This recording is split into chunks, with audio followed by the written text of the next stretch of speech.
Hey, what's up there, YouTubers? It's me again, Brian, aka Gamer55551, and I am back with a video review. And for this review, I'm going to be taking a look at the game Record of Lodoss War, Deedlit in Wonder Labyrinth, if I'm saying the name correctly, for the Nintendo Switch. The game is also available on the PS4, PS5, Xbox One, Xbox Series X and S, and PC via Steam though. Plus, I want to give my thoughts on the movie Thor, Love and Thunder, which I just saw in the theater zone. And if you're interested in any gameplay footage, I'll have a link down in the description down below, or you click on the card that will appear up on this video, assuming you're watching this on YouTube.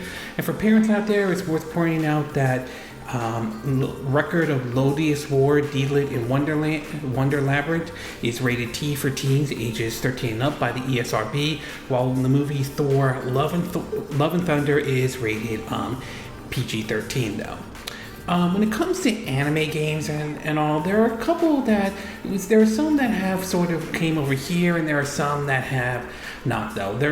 I've seen ones based off of, say, like Neon Genesis Evangelical, if I'm saying the name correctly, to Blue Submarine #6 though, which I've seen that they've made a game out of them, but never really saw the light of day outside of, like out here in the West or everything like that. But every now and then you'll see some games make their way over here to the West. Most recently though, we've seen games like like the Sword Art Online series, to like the Dragon Ball Z series though. So it was kind of interesting to hear that the developers were bringing over the game Record of Lodoss War, Deedlit in Wonder Labyrinth though. And this one is sort of based off of the 90s anime though, and while there have been video game adaptations of it, majority of them have been only in, like, say, Japan as far as I'm aware of, except for one that I remember reading about that got brought over to the Sega Dreamcast back in the early 2000s. So, but either way, this one's sort of interesting because this one started out as sort of an early access game on Steam though, before making their way over to the consoles and all. And after spending some time with the game, I will say that it's definitely one, if you are definitely a huge, fan of the games like Castlevania Symphony of the Night, one of my favorite Castlevania games, originally released back in 1997 on the original PlayStation. So why don't we get started with the pros and cons, and we'll start off with the pros, and that is the Metroidvania style gameplay.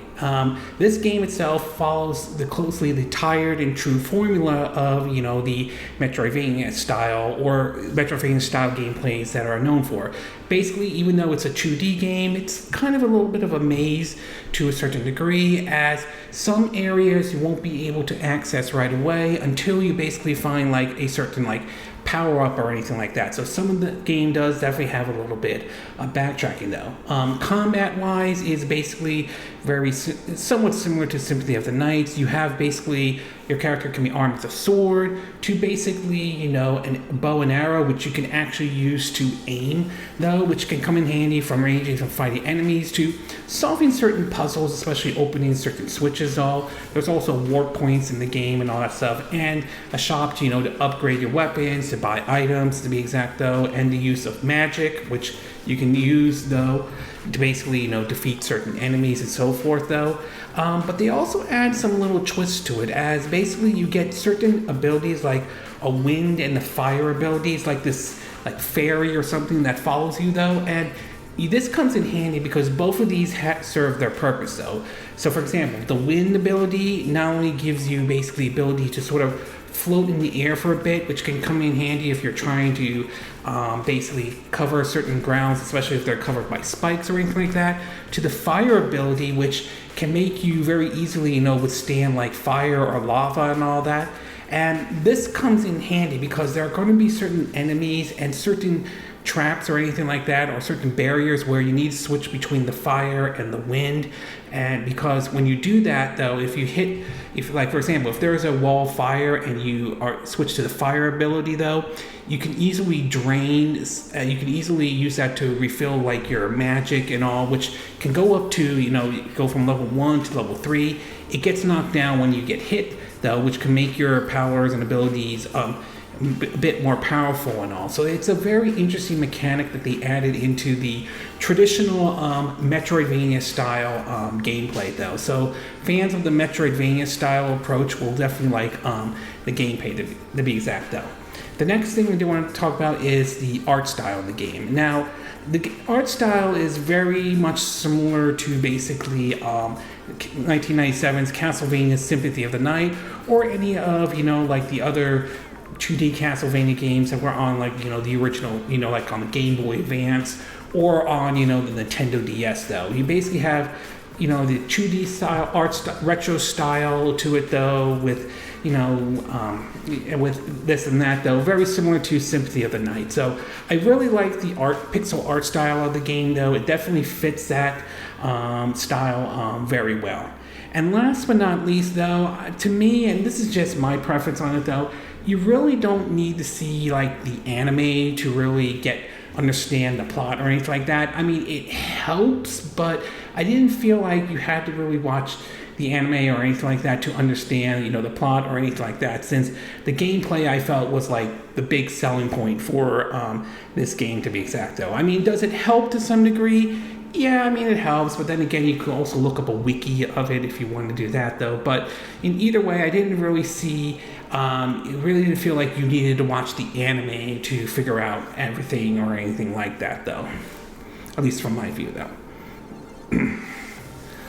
Okay, we're going to take a quick break. When we get back, we'll get to part 2, which is the cons, plus my thoughts on the movie Thor, Love and Thunder. So we'll take a quick break, and we will be right back.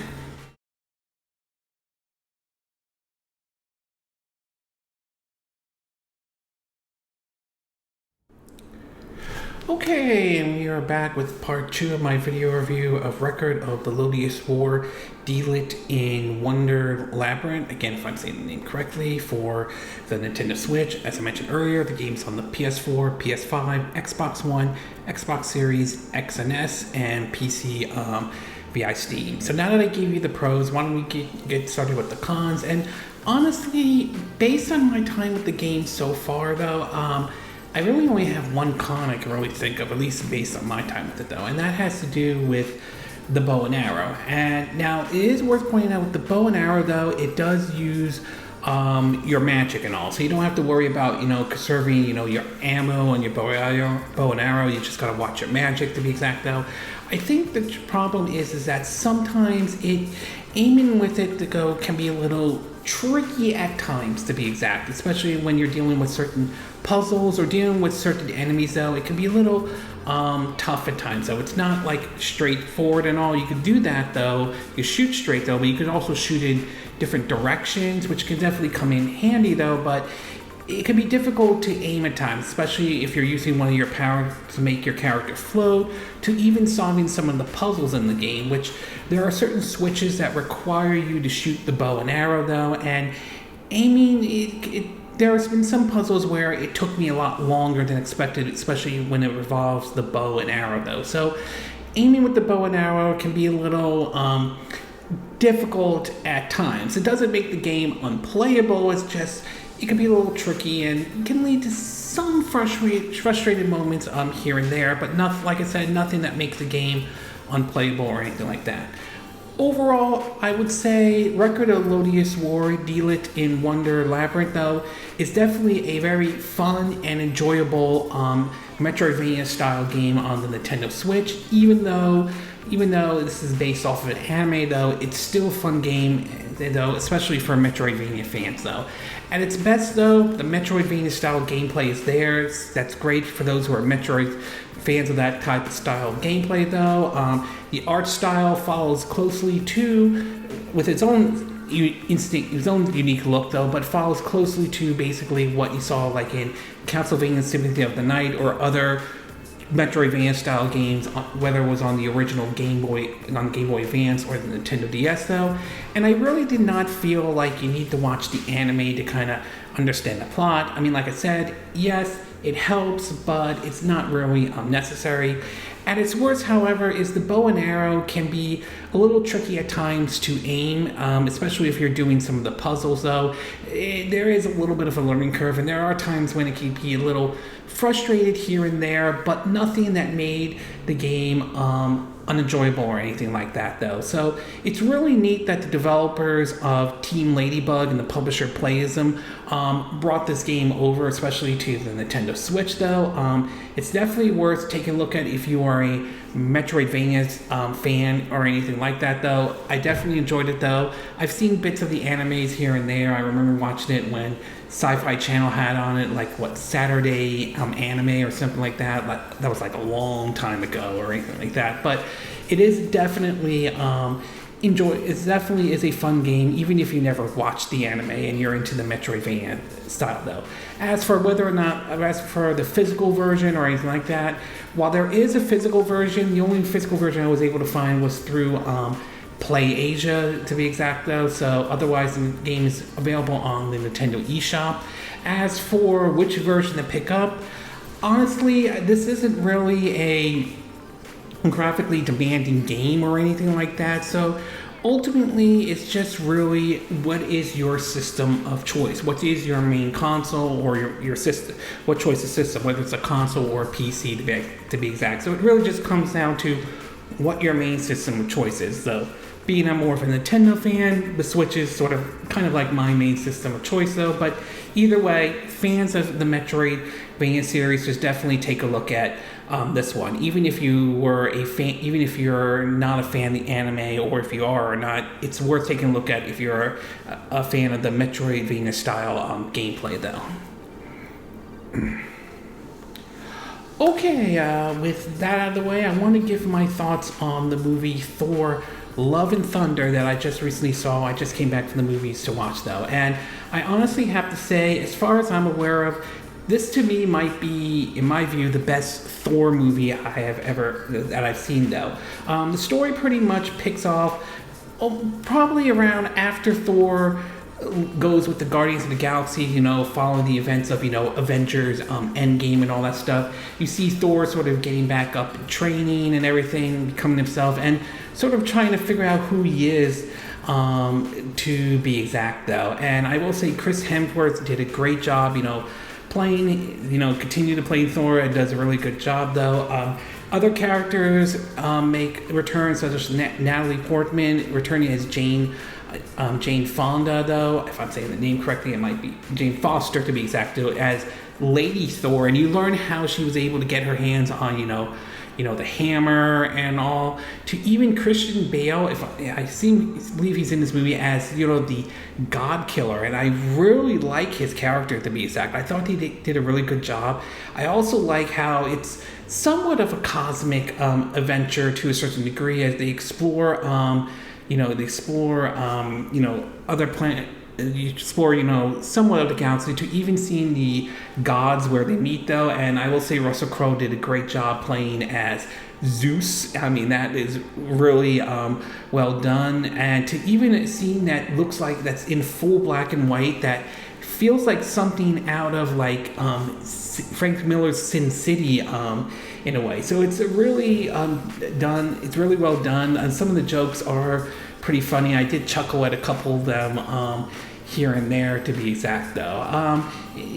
For this one, you didn't really see much of the Guardians of the Galaxy. I mean, maybe just at the beginning, but that was it, though. They didn't really play a bigger role compared to, say, like Hulk did in Thor Ragnarok in a way. So that might be disappointing to some who were hoping to see maybe more of an event, seeing the Guardians of the Galaxy in the same way that Hulk was in Thor Ragnarok, though. But in either way, I thought it was very well. I thought it was a very good movie, and it did have some humorous parts to it.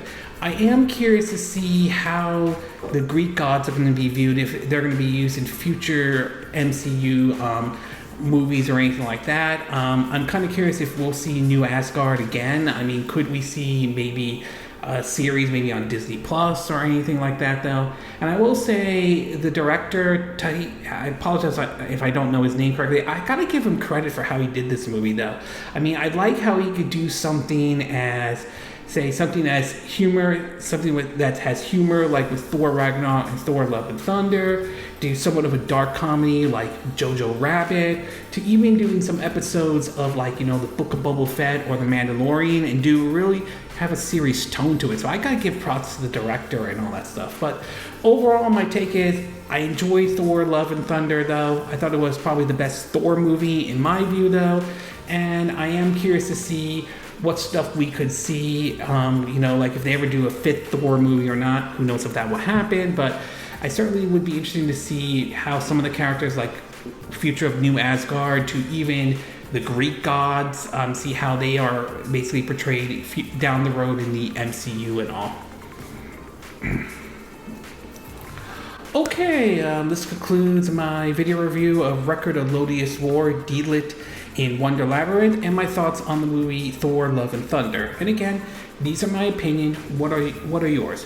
What are your thoughts of Record of the Lodoss War, Deedlit in Wonder Labyrinth? Do you think this is a good Metroidvania style of a game though? Do you think it's worth picking up? And if so, which system are you going to pick this one up on? And what are your thoughts about Thor Love and Thunder? Do you think this is the best Thor movie out there, to be exact though? Do you think we could see the Greek gods, maybe see them in future MCU movies down the road or anything like that? Do you agree with what I said in this video? Do you disagree? Do you have a difference of opinion?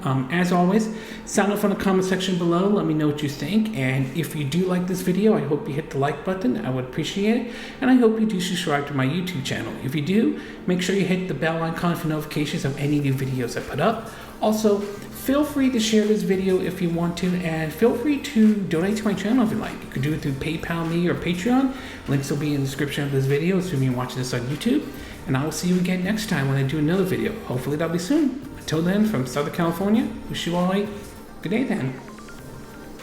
Bye!